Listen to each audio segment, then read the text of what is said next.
They say hard work pays off, but what happens when your blood, sweat, and tears are stolen right from under you? I poured my soul into a groundbreaking patent, only to be betrayed by my own company.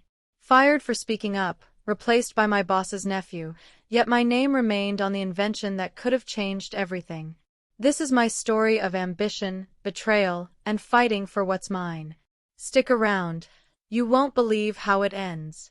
I still remember the first day I walked into Apex Innovations, my heart racing with excitement. A young engineer fresh out of grad school, I was ready to make my mark. The office buzzed with creativity, and I felt like I'd found my place. My team was tasked with developing a new energy-efficient processor, a project that could revolutionize tech. I spent late nights sketching designs, running simulations, and dreaming of success. My colleagues were brilliant, but I knew I had something special to offer. I wasn't just another cog in the machine. I was determined to shine. Every line of code I wrote felt like a step toward greatness. The company's mission to innovate inspired me daily. I'd stay past midnight, fueled by coffee and ambition. My supervisor, Mr. Callahan, noticed my dedication early on. He'd pat my shoulder, saying, "You're going places, Sarah." I believed him. I trusted the system. I thought hard work would always win. How naive I was. The processor project became my life. I'd wake up thinking about circuit optimizations and go to bed debugging code in my head. My colleagues leaned on me for solutions, and I loved the challenge. We were a tight-knit team, or so I thought. I proposed a novel architecture that could cut energy use by 40%. It was risky, but the math checked out. After months of refining, I presented it to Callahan. His eyes lit up. He called it a game changer. That moment felt like validation for every sacrifice I'd made. I worked even harder, tweaking designs and running endless tests.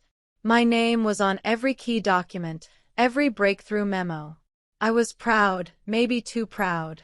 I didn't notice the whispers starting in the break room. I didn't see the shift in Callahan's demeanor. I was too focused on the finish line. 6 months in, we hit a major milestone, a working prototype. It wasn't perfect, but it was ours, and it was revolutionary. The team celebrated with cheap pizza and warm soda, but I felt on top of the world. Callahan submitted our work for a patent, listing me as the lead inventor. My name, Sarah Mitchell, was on that document, a badge of honor. I framed a copy and hung it in my cubicle. Colleagues congratulated me, but some glances felt off, guarded. I brushed it off as paranoia. The prototype needed more work, and I was ready to dive back in. We were so close to something historic. I didn't know then that my moment of triumph was the beginning of the end.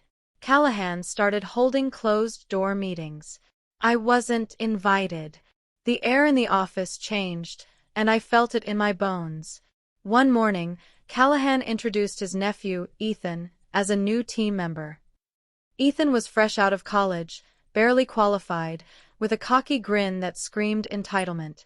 He was assigned to our project, shadowing me specifically. I was told to mentor him, despite my workload. I didn't mind at first. Teaching is part of growth, right? But Ethan didn't listen. He'd interrupt my explanations, claiming he already knew better. His work was sloppy, his ideas recycled. Yet Callahan praised him constantly, ignoring my contributions. I started noticing my files being accessed late at night. My designs, my notes. Someone was poking around. Ethan's name began appearing on documents I'd written. My gut screamed something was wrong, but I kept quiet. I didn't want to rock the boat. The patent process moved forward, and my name stayed on it, but tension grew. Ethan was now presenting my ideas in meetings as his own. I'd correct him, politely at first, but Callahan would cut me off. "Team effort," he'd say, smirking. My colleagues noticed but stayed silent. I felt invisible in my own project. Late nights alone in the lab, I'd wonder if I was losing my mind. I started documenting everything, every email, every change, every conversation. I wasn't paranoid. I was protecting myself.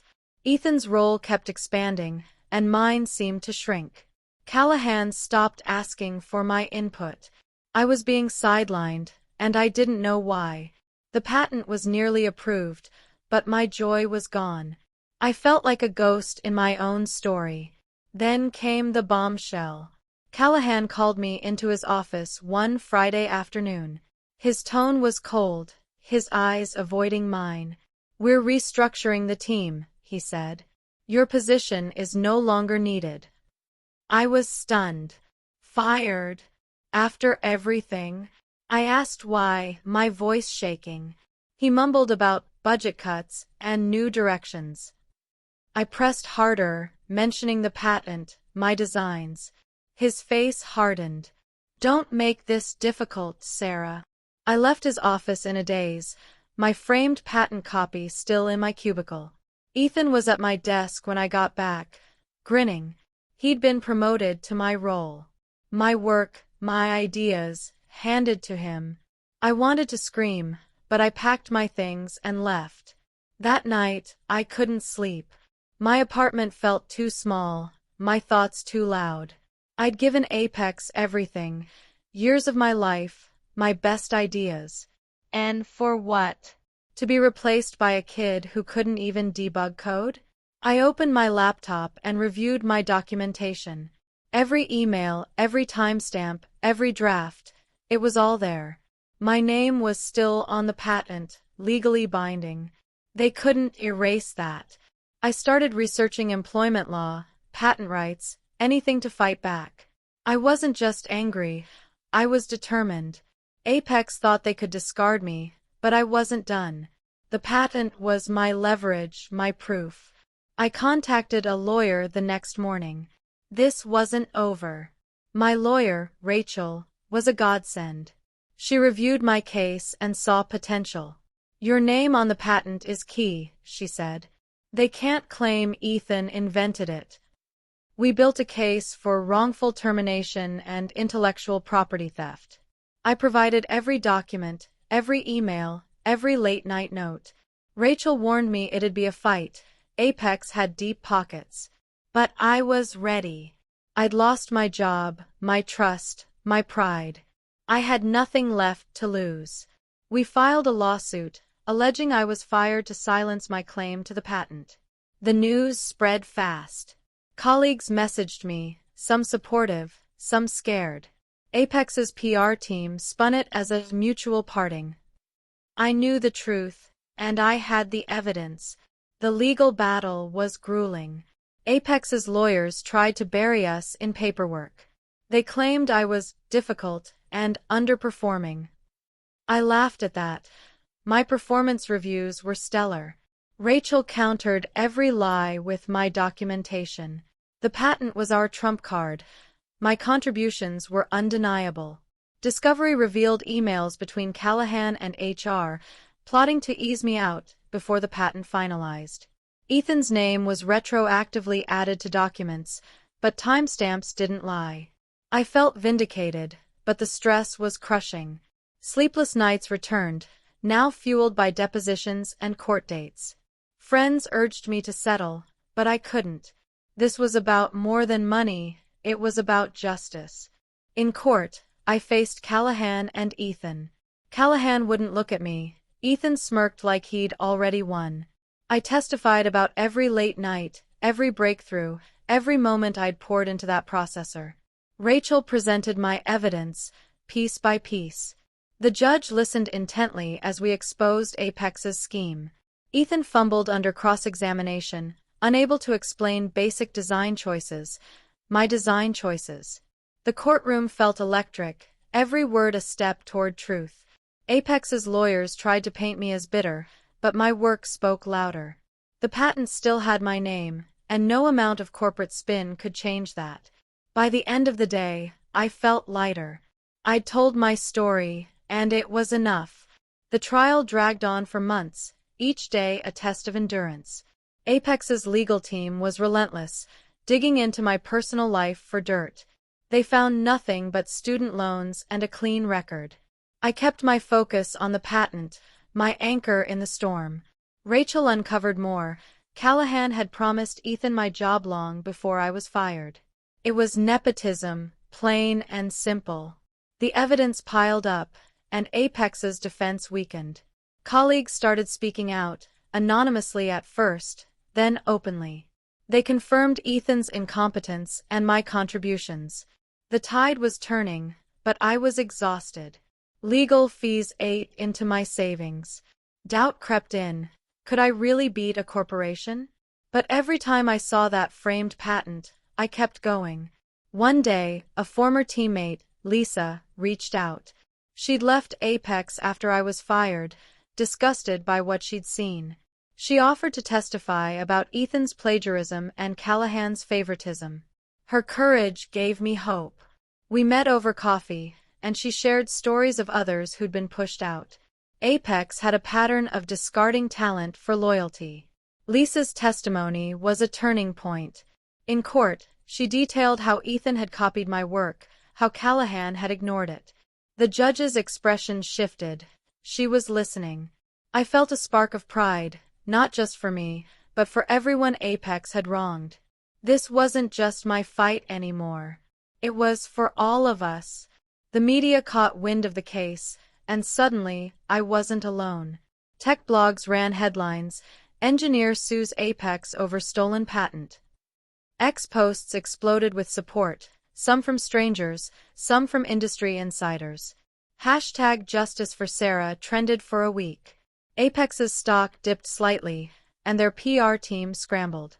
I didn't want fame, but the attention pressured Apex. They offered a settlement, a hefty sum to drop the case. Rachel and I discussed it late into the night. The money was tempting. I was drowning in bills. But settling felt like admitting they'd won. I refused. I wanted my name cleared, my work acknowledged. The patent was mine, and I wouldn't let them buy my silence. As the trial neared its end, Apex's cracks showed. Callahan was caught lying about project timelines. Ethan's deposition was a disaster. He couldn't answer basic questions about his contributions. My documentation was airtight, a timeline of my work from concept to prototype. Rachel argued that Apex had fired me to erase my claim, but the patent's legal weight held. I was the inventor, not Ethan. The courtroom was quiet as the judge reviewed our final arguments. I held my breath, my heart pounding. Years of work, pain, and betrayal came down to this. I glanced at my lawyer, who gave me a small nod. We'd done everything we could. Now, it was up to the judge. The verdict came on a rainy Tuesday morning. I sat in the courtroom, my hands trembling. The judge ruled in my favor, wrongful termination and intellectual property theft. Apex was ordered to pay damages and reinstate my patent credits. Ethan's name was removed from all related documents.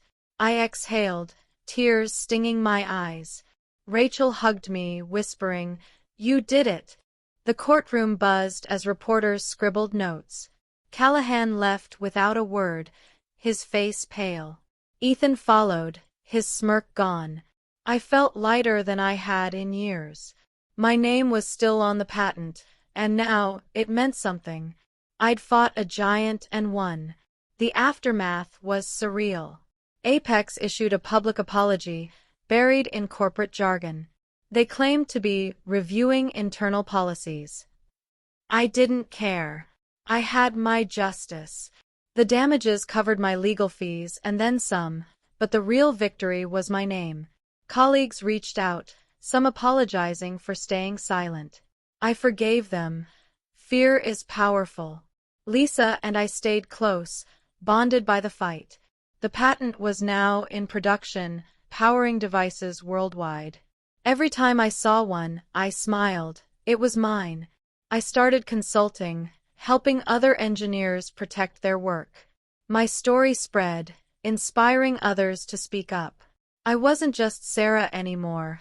I was a symbol. But winning didn't erase the scars. I still woke up some nights, replaying Callahan's cold words. Trust was harder now. I questioned everyone's motives. I'd loved my job, and Apex had tainted that. Yet, I found strength in the struggle. I learned to value my worth, not just my work. The patent was a reminder of what I could do. I framed the court ruling next to my patent copy, a testament to my fight. I started a blog, sharing tips for young engineers. The response was overwhelming. Hundreds of messages from people facing similar battles. I wasn't alone, and neither were they. My pain had purpose now. Apex never fully recovered. Their reputation took a hit, and key talent left. Ethan was quietly let go, last I heard. He was selling used cars. Callahan retired early, avoiding the spotlight. I didn't gloat. It wasn't about revenge. It was about accountability. The industry started talking more about ethics, about protecting inventors. My case was cited in law journals, a precedent for others. I felt proud but restless. The fight had changed me. I wasn't the wide-eyed engineer anymore. I was tougher, wiser, ready for what came next. The patent was just the beginning. I had more ideas, more dreams, and no one would take them from me again. I started speaking at conferences, sharing my story. Young women approached me, saying I'd inspired them to stand up. That meant more than any paycheck. I mentored a few, helping them navigate corporate traps. My blog grew into a platform, with thousands of followers. I wrote about patents, workplace rights, and resilience. Companies reached out, offering jobs, but I was cautious. I wanted work that valued me, not just my ideas. I took on freelance projects, staying independent. The freedom was exhilarating. My name on that patent opened doors, but my fight made me a voice. I was building something new, on my terms. Looking back, I realized the patent wasn't just about tech. It was about identity, about claiming what's yours. Apex tried to erase me, but they couldn't. My name was etched in history, in law, in truth. I kept that framed patent on my wall, a reminder of what I'd survived. Every late night, every tear, every doubt, it was worth it. I'd turned betrayal into strength. The industry was watching now, and I had a platform. I wasn't done inventing, creating, fighting. My story wasn't just mine anymore. It was for anyone who'd been silenced. And I'd make sure they were heard. Life after the trial wasn't perfect, but it was mine. I moved to a new city, craving a fresh start. My apartment overlooked a park, a far cry from Apex's fluorescent lights. I spent mornings sketching new designs, free from corporate pressure. My consulting business grew, focusing on sustainable tech.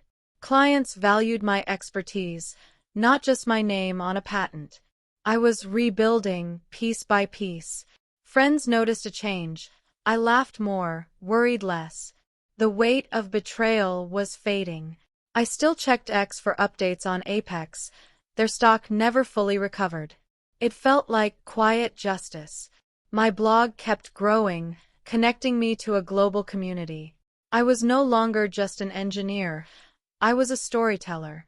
One day, I got an email from a young engineer named Maya. She was facing the same nightmare, her ideas stolen, her job at risk.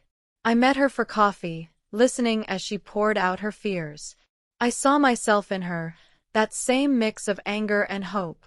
I shared my story, my strategies, my lawyer's contact. Maya left with a spark in her eyes, ready to fight. Helping her felt like closing a circle. My pain had become someone else's strength. I started a mentorship program, small at first, for engineers like Maya. We met monthly, sharing stories and resources. It wasn't just about patents, it was about power. I was building a community, one voice at a time. The patent's impact grew. It was now in millions of devices, from phones to laptops. Every time I saw one, I felt a quiet pride. My name was there, etched in fine print. I'd fought for that. Industry leaders invited me to panels, asking about ethics in tech. I spoke plainly. Companies must value people over profit. Some nodded, others squirmed. I didn't care. I was done pleasing executives. My blog posts went viral, sparking debates on X. People shared their own stories of corporate betrayal. I read every comment, every message.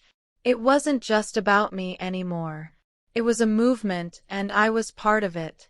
Financially, I was stable. The damages from Apex gave me breathing room.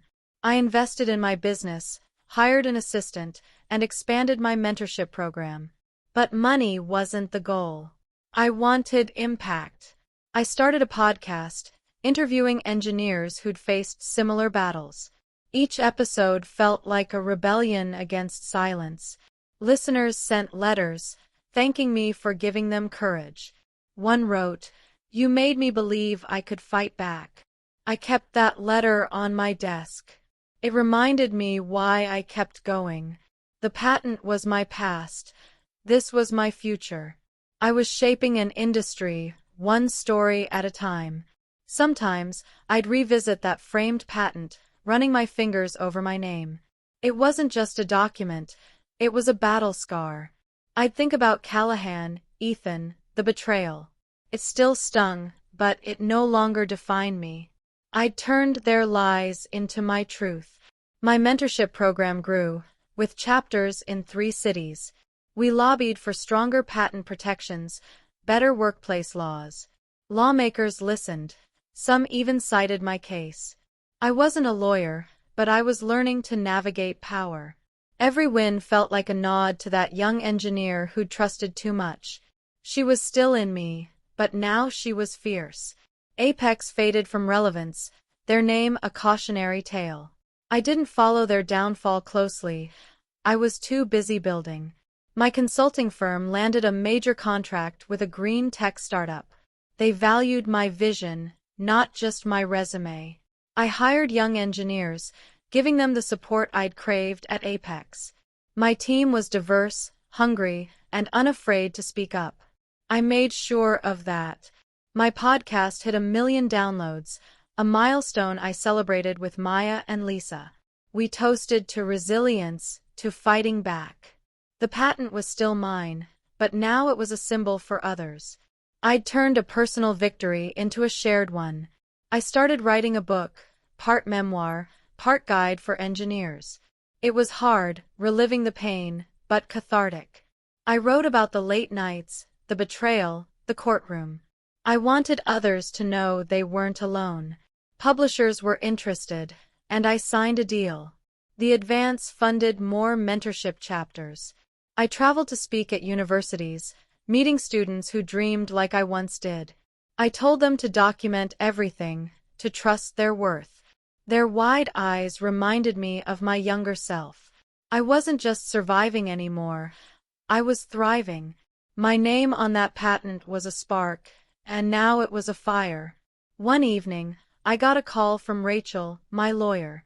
She'd heard Apex was under investigation for more unethical practices. I wasn't surprised. Karma has a way of catching up. I thanked her for everything. She believed in me when I doubted myself. We laughed about our late-night strategy sessions, the coffee-fueled arguments. She was working on similar cases now, inspired by mine. I felt a quiet pride. My fight had ripple effects, changing lives I'd never meet. I hung up and looked out my window. The city lights felt like possibilities. I wasn't done dreaming, creating, fighting. The patent was my past, but my future was wide open. As I write this, I'm planning a global summit for engineers. It's ambitious, but so was that patent. We'll talk about rights, innovation, and standing up to power. Maya's helping organize it, now a confident engineer in her own right. My book's almost done, set to publish next year. I'm nervous but excited. It's not just my story, it's for everyone who's been pushed aside. I check X daily, seeing more voices join the conversation. Hashtag Justice for Sarah evolved into hashtag Justice for All. I'm not the face of it anymore. I'm just one part. The patent still has my name, and now, so does the movement. I'm ready for what's next. If I could talk to my younger self, I'd tell her to keep going. The betrayal hurt, but it made me stronger. Apex thought they could silence me, but they gave me a voice. My name on that patent is more than a credit. It's a promise. A promise to never stop fighting, to never let anyone steal my worth. I'm still an engineer, but I'm also a mentor, a writer, a rebel. My story isn't over, and neither is yours. If you're out there, fighting your own battle, know this, you're not alone. Your name matters. Your work matters. Keep going. I did, and I'm still here, stronger than ever. The patent still has my name, and no one can take that away. If this story moved you, join me on this journey. Subscribe to my channel for more stories of resilience, tips for navigating the tech world, and updates on our fight for justice. Hit that button, share your own story in the comments, and let's build a community that stands up to power. Together, we're unstoppable.